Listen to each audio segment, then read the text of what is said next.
generally speaking, most of your Division I schools are looking for a right-handed pitcher who's somewhere around the level. This is why.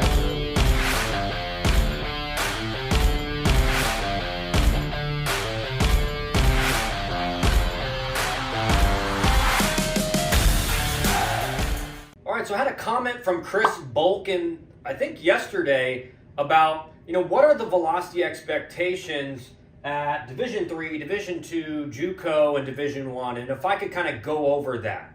Yeah, I mean, sure, Chris, it's a great question. Here's the issue with the question, though. No matter how I answer it, there is so much context around each individual pitcher that needs to be addressed. Velo is like one part of 10 variables in the equation about what a coach is looking for in a pitcher. So we could talk all day about what the average velocity is or things of that nature, but that's going to be a waste of time. We're going to talk about what coaches are looking for at all levels, and I'll give you a general idea of what those velocities are. But again, if you throw 95 and you throw 85% balls, no school in the country is going to want you. Nobody. They don't have time for it, especially now with 34 roster spots. You can't bring in a project anymore. You got 34 spots. You're going to have less arms, so you're not going to be as deep as a pitching staff. You can't have one or two guys that are projects that you cannot depend on at all, especially come postseason time. Because postseason time, you get to a regional and you're on your fifth game. Guys that have thrown like 3 innings all year are going to have to pitch at some point. So you don't want to have a couple guys that, even though they got great metrics, they throw hard, they're not going to be guys that you can depend on. Okay, so let's talk about what coaches are looking for, and let's talk about right-handed pitchers first. Okay, so right-handed pitchers, generally, there's going to be way more emphasis on the velocity, right? At the Division I level, you're talking, really, let's talk, again, the reason I can't really do this is because we'd have to talk about Power 4 expectations. We'd have to talk about mid-major expectations, or, the elite mid-major expectations versus your regular mid-major expectations and low D1 expectations, okay? And you see where I'm going with this. Generally speaking, most of your Division I schools are looking for a right-handed pitcher who's somewhere around, 88 to 91 and could top maybe a 92 to 93, right? And again, at some lower level D1s, this is going to be a little bit lower, but generally speaking, that's probably the number. Now, this comes with the understanding that you can command your off-speed pitches for strikes. Command off-speed pitches. At least one of them, if you can command both of them, you're going to be in a really good spot. Like, I've talked about this all the time, and we had Preston Gainey on the stream yesterday. If you guys didn't watch, go watch it. And he was I asked him, I said, what should pitchers be focusing on right now in high school? And kind of the same thing that I've been telling you guys is they should be focusing on command, because there's so much advancements in development now. Everybody can gain velocity. But if you cannot throw strikes, it's going to make your life way more difficult. Again, guys, in Division I baseball now, the strike zone is way tighter than it used to be. When I was playing, the strike zone went about 4 inches off the plate, and you'd get rung up on a pitch that you couldn't even reach, and you just knew, okay, next at bat I got to scoot up on the plate. Now the strike zone's so tight, if you really can't command your pitches, and again, guys, what's the difference between control and command? A guy with good control can throw strikes, but you don't know where it's going to end up in the strike zone. A guy with good command not only throws strikes, but he knows the general area that pitch is going to go for most of the time. So if you can't command your pitches, you're going to make a lot of mistakes. You're going to fall behind because the strike zone's tighter, and you're going to be in hitters' counts, and you're going to give up jacks. So we can't do that. This is why now more than ever, the emphasis is back on guys that can throw strikes with multiple pitches. If you can throw strikes with your fastball and then off-speed pitch, that's great. If you can throw with multiple off-speed pitches, you're going to be really successful in college baseball. I saw so many guys last year that threw 87, 88, and dominated the power four lineups because they could throw a changeup for a strike, they could throw a slider for a strike, they could do it whenever they wanted. Mixing speeds, again, talking to my dad a few days ago on stream, I mean, that's what good pitchers do. Like, I want to get this through your guys' head. Velocity, good hitters can hit velocity. Good hitters can hit velocity.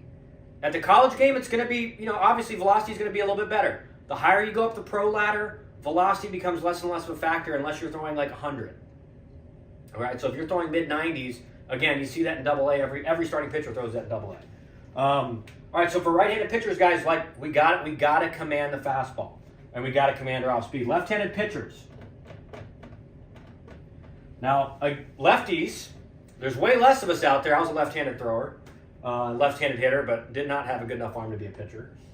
The emphasis for a left-handed pitcher is going to be less on velocity, meaning you don't even really have to be touching 90. I'll give you a good example in a second. But if you're anywhere from 85 to 88, topping 89 to 90, D1 schools are going to be interested. Maybe at the power four level, these numbers are going to be a little bit higher what they're looking for. They're going to be looking for guys at the power four level, maybe sitting around 90, not just like high 80s. They're going to be looking for a lefty that can sit in the high 80s, not just touching in the high 80s. But this is, again, I'm saying generally amongst the entire Division I level, this is kind of what they're looking for.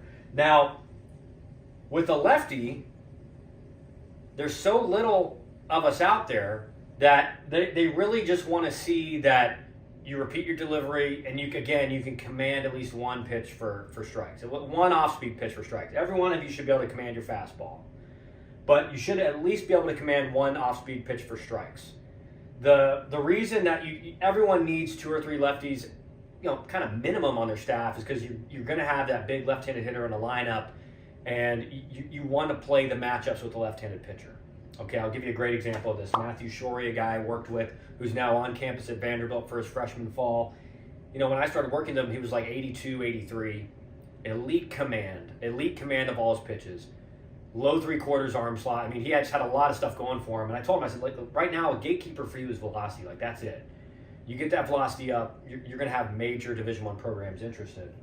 And ended up choosing Vanderbilt. He got his velocity that summer he was sitting in the high 80s pretty consistently. And continued to work, didn't just kind of rest on his laurels and think he had made it now because he had committed to Vanderbilt. And now he's throwing like 94 and gonna be a big-time contributor for Vanderbilt this year. Cannot wait to watch him pitch this year. But lefties, again, command one off-speed pitch.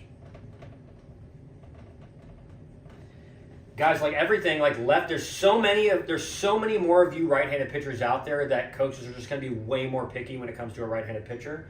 With the left-handed pitcher, a lot of schools are going to say, his command's okay, but the velocity's there, and we got to see if we can improve that. With a right-handed pitcher, that's just not the case. I mean, unless you're throwing like 98, if you can touch in the high 90s, they may take a spot on you, may make it turn you into a little project. But again, with the 34 roster spots now, like you just can't afford to have a couple guys in your bullpen that don't pitch because you can't depend on them. Because again, during the season, it's not.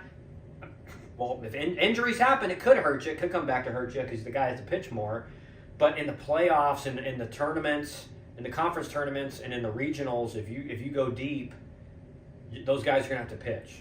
So every guy on your staff now has to be a guy that you can semi-depend on. No one's ever going to have a full staff of guys that you're just like excited they're coming into the game. But at least they're going to compete. They're going to throw strikes. They may get hit around, but they're not going to give up free passes to the opposing team. So guys, this is kind of general Division I. And what you'll find is, again, the reason I can't just break down D3, D2, JuCo, D1 is because at the best JuCos, this is what they're looking for too. At the best Division IIs, this is what they're looking for too. At the best Division IIIs, maybe it's a little bit lower. And then again, like as you go down, how good of a Division III team is, these numbers will go down. So like a low-level D3 team may be looking for guys that are throwing like high 70s, low 80s. But the best of the best D3s are looking for that, maybe a little bit lower than this, but it's basically the same. The best D2s, I can guarantee at University of Tampa, this is what they're looking for. I can guarantee you at, Chipola, they're probably looking for better than this in Chipola. Just to be honest, one of the best JuCos in the country. Or, a Wallace, or a McLennan in Texas, or Sanjak. They're looking for basically the same thing. So it's a lot harder than what you would expect to just break down, well, what's the minimum velocity? That shouldn't be the goal. The goal should be like, well, he throws this hard, so this is where he's going to end up. One, you can always improve your velocity. Just keep working in the weight room, get on a velocity program. First things first, if you're not physical and you're not in the weight room, don't get on a velocity program yet. Build up the strength and the muscles in the body before you start trying to develop velocity. But if you are in the weight room consistently and you've been doing that for a while, get on a velocity program, guys. It's not hard. It's not hard. Just be consistent. If you're doing that with the weight room, make sure if you're working upper body, you're not doing your throwing program later that day. Let's have common sense. But it's about really now what coaches are looking for is just how many pitches can he command for strikes. Because I promise you, some of the best outings I saw in the ACC last year, which it's ACC, SEC, and then it's kind of like everyone else after that. The best two conferences in college baseball by far, big separators. The best outings I saw were guys that were throwing high 80s with 3 or 4 pitches that they could just throw for strikes, and hitters just had no idea what to do. Because, I'll give you this lastly before we end the video. You ask any high-level hitter, ask any professional hitter, ask any hitter in the big leagues, would they rather face a guy throwing 97, 98 four-seam with a nasty slider? Or would they rather face a guy throwing low 90s with just run and sink and cut and can use a changeup and can throw a breaking ball, and he's got 5 pitches, which you face those guys, and it's just a nightmare. And the guy can command all of them. No, give me the 2-pitch guy. At least I know what I'm going to get. The 5-pitch guy, it's I got to hunt a fastball and hope he gives me one, and then if he does, it's probably going to be on a corner.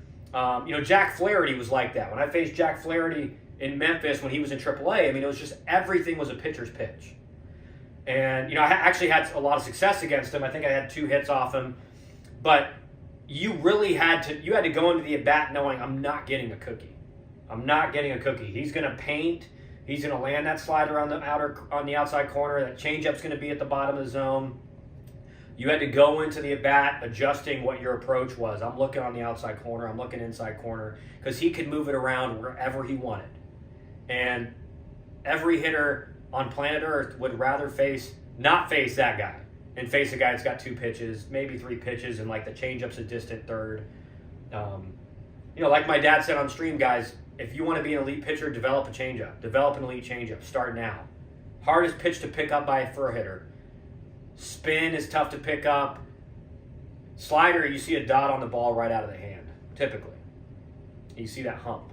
Changeup, you throw it just like a fastball, comes out, especially if you throw that backspin changeup, four-seam changeup. You can't see it.